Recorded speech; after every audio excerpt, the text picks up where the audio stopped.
जय हिंद साथियों, मैं सुग्रीव प्रजापति आप सभी का स्वागत करता हूं आपका अपना परिवार एडमिशन क्लासेस में। तो आज हम उड़ान बैच के अंतर्गत हिंदी में उपसर्ग एवं प्रत्यय को करने वाले हैं। आज चैप्टर आपके लिए बहुत ज़्यादा इंपॉर्टेंट है। कल वाले वीडियो में हम लोगों ने पढ़ा था कि उपसर्ग, आज हम लोग पढ़ेंगे प्रत्यय। तो चलिए देखते हैं प्रत्यय की परिभाषा क्या होती है, प्रत्यय किसे कहते हैं। यह आपके एग्जाम में नहीं लिखने को आता कि प्रत्यय की परिभाषा बताइए, लेकिन हमें समझना पड़ेगा कि प्रत्यय किसे कहते हैं। जो शब्दांश किसी शब्द के अंत में जुड़कर उस शब्द के अर्थ में विशेष परिवर्तन लाते हैं। क्या लाते हैं? विशेष परिवर्तन लाते हैं। तो उन्हें हम लोग क्या कहेंगे? प्रत्यय कहेंगे। क्या कहेंगे? प्रत्यय कहलाते हैं। देखिए यहाँ पर शब्द प्लस शब्दांश मिलकर क्या बना है? प्रत्यय से बना शब्द। तो शब्द जो हमारे मूल शब्द है, क्या है? मूल शब्द।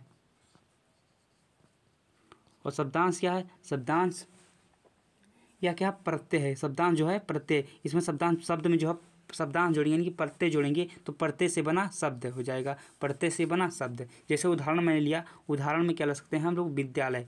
विद्यालय में देखिए कौन सा प्रत्यय है, तो विद्यालय को आप लोग तोड़ेंगे तो क्या होगा? विद्या प्लस आलय। क्या होगा? विद्या प्लस आलय। जहाँ देखिए यहाँ पर विद्या होता है, विद्य थोड़ा ना तो कुछ है, विद्या होता है। विद्य जब बड़ा का मात्रा यहाँ पर रहेगा तो दोनों ओर बढ़ जाएगा, यानी कि बड़ा का मात्रा इधर भी आ जाएगा, इधर भी आ जाएगा। तो इधर क्या हो जाएगा? आलय हो जाएगा।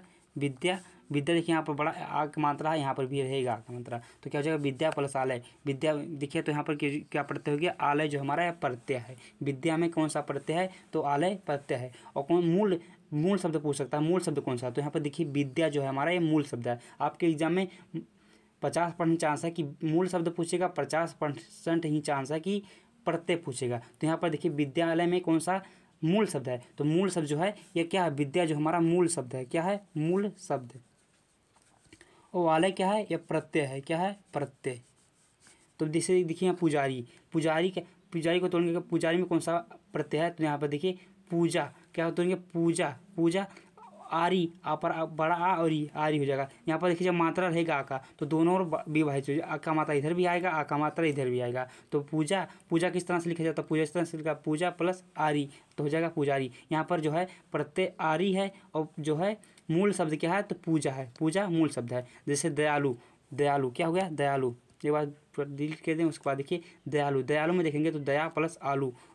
आपके ऑप्शन में दिया रहेगा, लू भी दिया रहता है, लू। बहुत से बच्चे लू पर टिक करेंगे तो उनका हो जाएगा गलत। क्यों गलत हो जाएगा? क्योंकि देखिए यहाँ पर बड़ा की जब मात्रा रहेगा तो दोनों ओर बड़ा विभाजित हो जाएगा। जैसे यहाँ पर दया हो जाएगा प्लस आलू हो जाएगा। दय थोड़ा ना कर सकते हैं, दय कोई शब्द होना चाहिए, यहाँ पर कोई शब्द नहीं, लेकिन इसको हो या ना हो, कोई अर्थ इसका निकले चाहे ना लिखे, लेकिन इसका जो है निकलना चाहिए, अर्थ पूरा निकलना चाहिए। जैसे दया हो, दया है, दय थोड़ा ना है, दय कुछ नहीं है, दया है। तो दया को जो इधर भी मात्रा यहाँ पर देखिए यहाँ पे आ की मात्रा है तो इधर भी आ का मात्रा आ जाएगा, इधर भी आ का मात्रा आ जाएगा, दोनों ओर आ का मात्रा आ जाएगा। तो दया हो जाएगा प्लस आलू हो जाएगा। क्या हो जाएगा? आलू। लू नहीं होगा, आलू होगा। तो यहाँ पर प्रत्यय जो हमारा आलू है और दया क्या है? मूल शब्द है। इसे तो घुमक्कड़ देखिए, घुमक्कड़ में कोई मात्रा नहीं कर, तो घू थोड़ा ना थोड़ा ना घू अक्कर, घू प्लस अक्कर हो जाएगा। क्या हो जाएगा? अक्कर हो जाएगा। यहाँ पर देखिए मात्रा होता नहीं है, इसलिए घूम अक्कर हो जाएगा। क्या हो जाएगा? घूम प्लस अक्कर हो जाएगा। तो यही है, ये जो है अक्कर जो हमारा प्रत्यय है और मूल शब्द क्या है? घूम मूल शब्द है। इसी तरह से आप लोग करना होगा। अब चलिए देखते हैं उसके आगे। अब देखिए प्रत्यय के प्रकार, प्रत्यय कितने प्रकार के होते हैं? तो प्रत्यय कितने प्रकार के होते हैं? प्रत्यय जो होते हैं 2 प्रकार के होते हैं। अब कौन कौन से होते हैं? तो यहाँ पर देखेंगे प्रत्यय जो होते हैं 2 प्रकार के होते हैं। एक कृत प्रत्यय होता है, एक तद्धित प्रत्यय। क्या होता है? कृत प्रत्यय और तद्धित प्रत्यय। एक स्त्री प्रत्यय होता है, स्त्री प्रत्यय इसी में आ जाएगा। किस में आ जाएगा? तद्धित प्रत्यय में स्त्री प्रत्यय भी आ जाएगा। तो देखिए मूल रूप से जो होते हैं 2 प्रकार के होते हैं। प्रत्यय जो होते हैं मूल रूप से 2 प्रकार के होते हैं। कौन कौन से होते हैं? एक कृत प्रत्यय होता है, एक तद्धित प्रत्यय। कृत प्रत्यय को हम लोग कृदंत प्रत्यय भी कहते हैं, कृदंत कहते हैं। क्या कहते हैं? कृदंत। कृत को हम लोग कृदंत भी कह देते हैं। तो कृत जो होता है कृत प्रत्यय का है या कृदंत प्रत्यय का है, दोनों कृदंत का है, दोनों का मतलब एक ही है। और से तद्धित प्रत्यय कहे चाहे तद्धितांत कहे, दोनों का मतलब एक ही है। अब देखिए जो है कितने प्रकार कृत प्रत्यय यानी कि कृत प्रत्यय या कृदंत कितने प्रकार के होते हैं? तो कृत या कृदंत जो होते हैं ये 1 2 3 4 5 6 प्रकार के होते हैं। कौन कौन से होते हैं? कौन से होते हैं? एक कृतवाचक होता है, गुणवाचक होता है, क्रमवाचक होता है, करणवाचक होता है, भाववाचक, एक क्रियाघोतक होता है। कितना होते हैं? 6 होते हैं। कितने होते हैं? 6 होते हैं। यानी कि कृत प्रत्यय जो होते हैं 6 प्रकार के होते हैं। अब देखिए यहाँ पर कृतवाचक, गुणवाचक, क्रमवाचक, कर्णवाचक, भाववाचक, क्रियाघोतक, यानी कि 6 हो गए। यानी कि कृत के भेद जो होंगे 6 प्रकार के होते हैं। कृत यानी कृत प्रत्यय कहें चाहे कृदंत कहें, दोनों ये 6 प्रकार के होते हैं। 6 प्रकार के होते हैं। कौन कौन से होते हैं? कृतवाचक है, गुणवाचक, क्रमवाचक, कर्मवाचक, भाववाचक और क्रियावाचक। अब देखिए तद्धांत, तद्धित प्रत्यय है, तद्धित प्रत्यय है, तद्धांत। तद्धांत का है आज चाहे तद्धित प्रत्यय, दोनों का मतलब एक ही है। तो यहाँ पर देखिए एक कितने प्रकार के होते हैं? एक क्या होता है? कृतवाचक, दूसरा क्या होता है? भाववाचक, तीसरा क्या होता है? उनवाचक, चौथा क्या होता है? संबंधवाचक, पांचवा क्या होता है? अपत्यवाचक, छठवां क्या होता है? गुणवाचक, सातवां क्या होता है? स्थानवाचक, आठवां क्या होता है? अव्ययवाचक। तो इतने जो होते हैं क्या होते हैं? तद्धित प्रत्यय या तद्धांत प्रत्यय के 8 प्रकार के होते हैं। तद्धित प्रत्यय या तद्धांत प्रत्यय 8 प्रकार के होते हैं और कृत प्रत्यय जो होते हैं 6 प्रकार के होते हैं। यहाँ पर देख सकते हैं पूरा लिखा हुआ कृतवाचक, गुणवाचक, क्रमवाच्य और क्या होता है? वाचक और होता है भाववाचक, क्रियाघोतक। इतने भी होते हैं। कृत के होते हैं कृत प्रत्यय यानी कि कृतांत प्रत्यय। और तद्धित में कौन कौन से होते हैं? तद्धित में तद्धांत में कृतवाचक, भाववाचक, उनवाचक, संबंधवाचक, अप्रत्ययवाचक, गुणवाचक, स्थानवाचक और क्या? अव्ययवाचक। ये आपके एग्जाम में किस तरह से यहाँ पर क्वेश्चन पूछा जाता है? यहाँ पर पूछा जाएगा अप्रत्ययवाचक किस प्रत्यय का संबंधित, किससे संबंधित है? तो आप लोग लगाएंगे जो है तद्धित प्रत्यय या तद्धांत प्रत्यय से संबंधित है। कैसे? यहाँ पर देखिए जो इसके भेद हैं इतने प्रकार के होते हैं। तद्धित प्रत्यय होते हैं ये 8 प्रकार के होते हैं, जिसमें है अप्रत्ययवाचक। इसलिए जो है तद्धित प्रत्यय या तद्धांत प्रत्यय जो है अप्रत्ययवाचक का संबंध है, अप्रत्ययवाचक से संबंध है। ऐसे आप लोगों को करना रहेगा। तो चलिए अब आगे देखते हैं। आगे देखिए अब कृत प्रत्यय कितने प्रकार के होते हैं? कृत प्रत्यय हम लोग पढ़े कि यार 6 प्रकार के होते हैं। पूरा दिया गया था 6 प्रकार में कौन कौन से होते हैं। अब देखिए कृत प्रत्यय क्या होते हैं, कैसे होते हैं, उनके बारे में हम देखेंगे। तो देखिए कृत प्रत्यय क्या होते हैं? जो प्रत्यय धातु के रूप के अंत में जुड़ते हैं, जो प्रत्यय धातु के अंत में जुड़ते हैं उन्हें कृत प्रत्यय या कृदंत प्रत्यय कहते हैं। क्या कहते हैं? कृत प्रत्यय या कृदंत प्रत्यय कहते हैं। अब ये धातु क्या है? तो धातु जो है क्रिया का मूल रूप है। क्या? क्रिया का मूल रूप। सबसे पहले यानी क्रिया क्या होता है? तो क्रिया जो होता है खाना, पीना, सोना, रोना, गाना, ये सब जो है एक क्रिया है। क्या है? क्रिया, जिसके अंत में ना आए ना प्रत्यय, तो क्या? क्रिया है। और देखिए मूल रूप, क्रिया का मूल रूप क्या है? जैसे पानी, खाना, यहाँ पर देखिए धोना क्या है? सबसे पहले देखिए धोना जो है एक क्रिया है। क्या है? क्रिया। धोना, गाना, खाना, पीना, ये सब जो है एक क्रिया है। क्रिया का मूल रूप क्या है? तो यहाँ पर धो जो है ये क्रिया का मूल रूप है। धो जो है हमारा क्रिया का मूल रूप। गा, खा, ये सब जो है क्रिया के मूल रूप है। जिसमें ना को हटा देंगे तो जब क्या बचेगा? धो यही क्रिया का मूल रूप है। अब क्रिया क्या है? क्रिया तो धोना हो गया, धोना क्रिया है, खाना क्रिया है, गाना क्रिया है, दौड़ना क्रिया है। इसको जब ना को हटा देंगे तो क्या बचेगा? वो जो हमारा क्रिया का मूल रूप बचेगा। क्या बचेगा? क्रिया का मूल रूप बचेगा। तो इससे अब आगे देखिए क्रिया का मूल रूप आप समझ गए कि जो धो है ये क्रिया का मूल रूप है। खा है, गा है, गाना, ये सब क्रिया के मूल रूप हैं। तो देखिए उदाहरण देखेंगे। कृत प्रत्यय देखिए लिखावट में कौन सा प्रत्यय है? लिखा होता क्या होता है? लिख प्लस आवट क्या होता है? लिख प्लस आवट। तो क्या हो जाएगा? ये क्या है? क्रिया का मूल रूप है। और क्या है? क्रिया का मूल रूप है। और जो है मूल शब्द कह सकते हैं, क्रिया का मूल रूप है। और आवर जो है हमारा प्रत्यय है। इसमें हम लोग ना जोड़ेंगे तो इसकी पहचान क्या होती है? इसको पहचानेंगे तो देखिए मूल शब्द में जो हम लोग ना जोड़ देंगे तो आसानी से ना लग जाएगा, कोई दिक्कत नहीं होगा, ना लग जाएगा। लिखना हो जाएगा। लिखना होगा क्या? हमारा क्रिया है। लिखना क्या है? क्रिया है। और लिखनी क्या है? क्रिया है। लिखना क्रिया है। जो आवट क्या है? प्रत्यय है। क्या है? आवट प्रत्यय। जैसे थकावट, थक आवट हो जाएगा। इसी तरह घबराहट में अगर ना जोड़ेंगे घबरा प्लस आवट। यहाँ पर देखिए क्रिया के मूल रूप क्या का यह क्या है? क्रिया का मूल रूप है। क्या है? क्रिया का मूल रूप है। इसमें अगर आप लोग ना जोड़ेंगे तो आसानी से लग जाएगा। घबराना शब्द है। आवट जो है हमारा प्रत्यय है। ऐसी तरह से आप लोग करना, जैसे पढ़ाई, धुलाई। आप लोग को यहाँ पर इम्पोर्टेंट ज़्यादा है कि धुलाई क्या है? धुलाई का आप लोग शब्द जिसे कहेंगे तो बहुत से बच्चे धू कह देते हैं। धू प्लस आई तो ये हो जाएगा आप लगा गलत। क्यों गलत हो जाएगा? धुलाई कैसे होता है? तो धू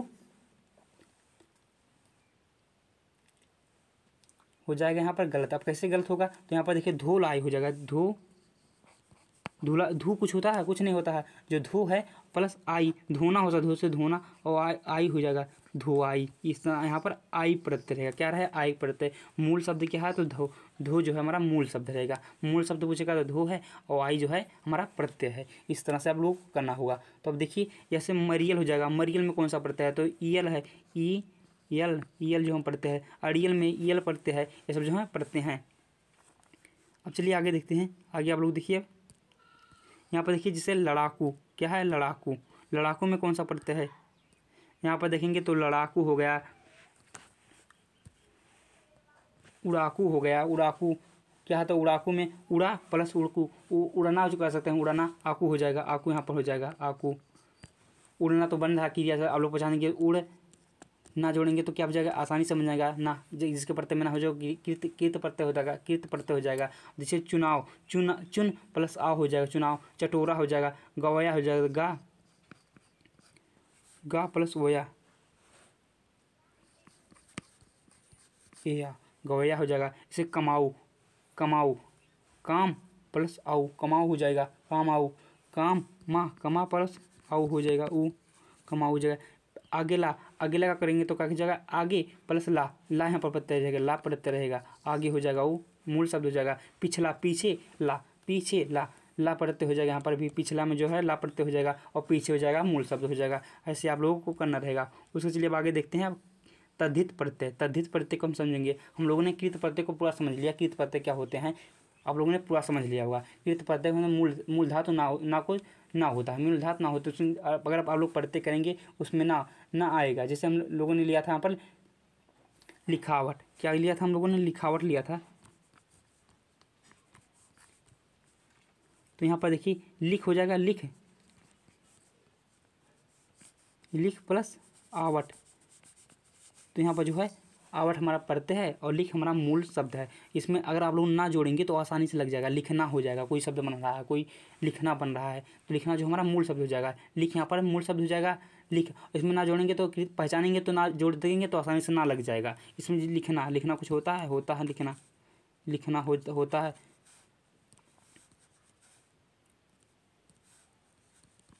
और किसी में जोड़ेंगे तो नहीं। अब देखिए यहाँ पर दो जोड़ेंगे तो नहीं लगेगा, यहाँ पर जोड़ेंगे अभी तद्धित में तो नहीं लगेगा, अभी आप लोग देखेंगे तो ही पहचान होती है, इसमें ना लग जाएगा आसानी से, इसमें जो है तद्धित में ना नहीं लगेगा, तो ही पहचान होती है इसकी। अब चलिए आगे देखते हैं। अब देखिए क्या है तद्धित प्रत्यय क्या होते हैं, तद्धित प्रत्यय वह प्रत्यय जो संज्ञा आप लोगों को पता है, सर्वनाम विशेषण अव्यय के अंत में जुड़ते हैं, उन्हें क्या कहेंगे हम लोग तद्धित प्रत्यय कहेंगे। वह प्रत्यय जो संज्ञा किसी नाम हो, दुनिया का कोई भी नाम हो वो संज्ञा है, दिखती है या ना दिखे। और सर्वनाम क्या है, संज्ञा के स्थान पर प्रयोग में लाया जाए। राम खाना खाता है, राम गाना गाता है, राम राम राम, ऐसे क्या हो जाए, तो राम गाना गाता है तो बहुत दिक्कत रही, तो यहाँ पर राम खाना खाता है, वह खाना खाता है, वह पढ़ने जाता है, तो वह का प्रयोग करेंगे तो वही हमारा सर्वनाम हो जाएगा। ऐसे देखिए यहाँ पर विशेषण जो संज्ञा की विशेषता, संज्ञा सर्वनाम की विशेषता बताए। जैसे मैं बहुत सुंदर हूँ, पेन मेरा बहुत सुंदर है, तो इसे सुंदर जो है हमारा विशेषता बता रहा है संज्ञा सर्वनाम की। तो यहाँ पर देखिए अव्यय क्या होता है, क्रिया विशेषण होता है, इसको आप लोग आसानी से समझ जाएंगे। तो क्या होता है अव्यय कि अंत में जुड़ते हैं, क्या कहते हैं अंत में जुड़ते हैं, क्रिया विशेषण। अव्यय जो होता है क्रिया विशेषण होता है, अंत में जुड़ते हैं, तद्धित प्रत्यय कहलाते हैं, जो क्रिया भी विशेषता बताए। जैसे राम बहुत तेज दौड़ता है, तो तेज जो हमारा क्या है अव्यय है। ऐसे करना रहेगा, क्या है अब परिभाषा आप लोग फिर से समझेंगे। तद्धित प्रत्यय क्या होते हैं, वही प्रत्यय जो संज्ञा सर्वनाम विशेषण अव्यय के अंत में जुड़ते हैं, उन्हें तद्धित प्रत्यय कहते हैं। क्या कहते हैं, तद्धित प्रत्यय कहते हैं। एक बार आप लोग उदाहरण देखेंगे तो आसानी से भी आप लोगों को समझ में आ जाएगा।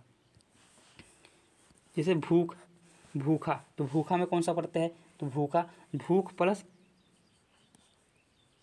भूख प्लस आ हो जाएगा, भूखा। तो यहाँ पर जो है आ प्रत्यय है, और क्या भूख जो हमारा मूल शब्द है। तो यहाँ पर देखिए भूखना, अब यहाँ पर ना जोड़िए तो जुड़ेगा, नहीं जुड़ेगा, अंतिम में ना नहीं जोड़ेंगे तो नहीं जुड़ेगा, तो यही पहचान होती है तद्धित प्रत्यय है। कैसा प्रत्यय है, तद्धित प्रत्यय तो है लेकिन तद्धित प्रत्यय नहीं है। या कौन सा प्रत्यय है, या कृदांत या कृत प्रत्यय है। क्या कृदांत या कृत प्रत्यय, ना जोड़ेंगे तब जुड़ेगा। लेकिन यहाँ पर देखिए भूख जो हमारा, भूख में अगर आप लोग ना जोड़ेंगे तो भूखना हो जाएगा, भूखना कुछ होता है, नहीं होता है, इसलिए जो हो जाएगा ये तद्धित प्रत्यय हो जाएगा। क्या हो जाएगा, तद्धित प्रत्यय हो जाएगा। ऐसे आगे देखिए आप लोग, आगे देखेंगे तो अब यहाँ प्यासा, तो प्यास प्लस आ हो जाएगा, प्यास प्लस आ। तो यहाँ पर देखेंगे प्यास में अगर आप लोग ना जोड़ेंगे तो नहीं जुड़ेगा, इसलिए हो जाएगा ये तद्धित प्रत्यय। वो हमारा प्रत्यय है, क्या है हमारा आ प्रत्यय है। अच्छाई, अच्छाई में अच्छा प्लस आई हो जाएगा, अच्छा प्लस आई हो जाएगा, अच्छाई हो जाएगा। ऐसे देखिए देवरानी, देवर प्लस आनी, जेठानी, जेठ प्लस आनी हो जाएगा। इसी तरह इस प्लस का हो जाएगा, इसका हो जाएगा, उस प्लस का उसका होगा। तू तेरा, तू प्लस रा, तेरा हो जाएगा तूरा। मेरा, में प्लस रा हो जाएगा, ऐसे बनेगा। लुहार, लू प्लस आर हो जाएगा, क्या हो जाएगा लू प्लस लोहा, लोहा प्लस आर, क्या जाएगा आर। सुनार, सोनार, सोना प्लस आर हो जाएगा सोनार। सोना क्या होता है, सोना एक क्या धातु है। अब से आप देखिए घर वाला, घर वाला में पूछ जाएगा घर वाला में कौन सा प्रत्यय है, तो घर हो जाएगा। आप लोग करेंगे घर प्लस वाला, तो वाला जो हमारा ये प्रत्यय है, ये क्या है मूल शब्द है। दुकान वाला, दुकान वाला, दुकान जो है ये हमारा मूल शब्द है, क्या है मूल शब्द है। वाला जो होगा प्रत्यय हो जाएगा। जैसे धनवान, धनवान, वान जो हमारा प्रत्यय हो जाएगा। इसी तरह बूढ़ापा, देखिए बूढ़ापा में कौन सा बूढ़ा, ये तो जाएगा बूढ़ा प्लस पा, पा हमारा प्रत्यय हो जाएगा, बूढ़ा हमारा मूल शब्द हो जाएगा। मोटापा, मोटा क्या है, मोटा जो हमारा मूल शब्द है, और पा हो जाएगा प्रत्यय। ऐसे आप लोग को करना होगा तद्धित प्रत्यय। इसमें अगर आप लोग ना जोड़ेंगे तो आसानी से ना, बुढ़ाना हो जाएगा, कुछ नहीं होगा, बुढ़ाना बुढ़ाना नहीं होगा, तो इसलिए हो जाएगा हमारे तद्धित प्रत्यय हो जाएगा। ऐसे आप लोग को करना था। उसके आगे देखिए अब स्त्री प्रत्यय, स्त्री प्रत्यय क्या होते हैं, जैसे यहाँ पर धोबन, धोबन ले लिया, धोबन, धोबी तो हमारा होता है पुरुष, धोबी पुरुषवाचक होता है, पुरुष होता है। धोबी हमारा मेल होता है, और धोबन ना जोड़ेंगे ना हो जाएगा धोबन हो जाएगा, धोबन, धोबन तो स्त्री होता है। लुटिया, लुटिया क्या है, लोटा का स्त्रीलिंग है, ये स्त्रीलिंग है, लोटा का स्त्रीलिंग है। कटोरी, कटोरा का स्त्रीलिंग है, कटोरी। सुनारी, सुनार का सुनारी हो जाएगा। शेरनी, शेर क्या है पुरुषवाचक है, और जो है पुरुषलिंग है, और जो है शेरनी जो हमारा है स्त्रीलिंग है। इससे आप लोग पहचानेंगे, इससे आसानी से आप लोग देखेंगे तो पहचानेंगे इसमें कौन सा स्त्री प्रत्यय है, कौन सा प्रत्यय है। धोबन, धोबनी, धोबन किसका, धोबी का। लुटिया, कटोरी, सुनारी, शेरनी क्या है स्त्रीलिंग है। शेरनी जो हमारा स्त्रीलिंग है। इस जितने भी स्त्रीलिंग आएंगे वो सब क्या है स्त्री प्रत्यय है, पुरुष नहीं होता है, पुरुष प्रत्यय नहीं होता है। तो ये जो है ये तद्धित प्रत्यय के अंतर्गत आते हैं। तद्धित प्रत्यय, तद्धितांत प्रत्यय के अंतर्गत आते हैं स्त्री प्रत्यय। ये किसके अंतर्गत आते हैं, स्त्री प्रत्यय जो होते हैं तद्धित प्रत्यय या तद्धितांत प्रत्यय के अंतर्गत आते हैं। तो आशा है आज का क्लास आप लोगों को पूरा समझ में आया होगा। तो अपने दोस्तों के साथ जरूर शेयर करिएगा और लाइक करिए, सब्सक्राइब करिए। मिलते हैं अगले वीडियो में।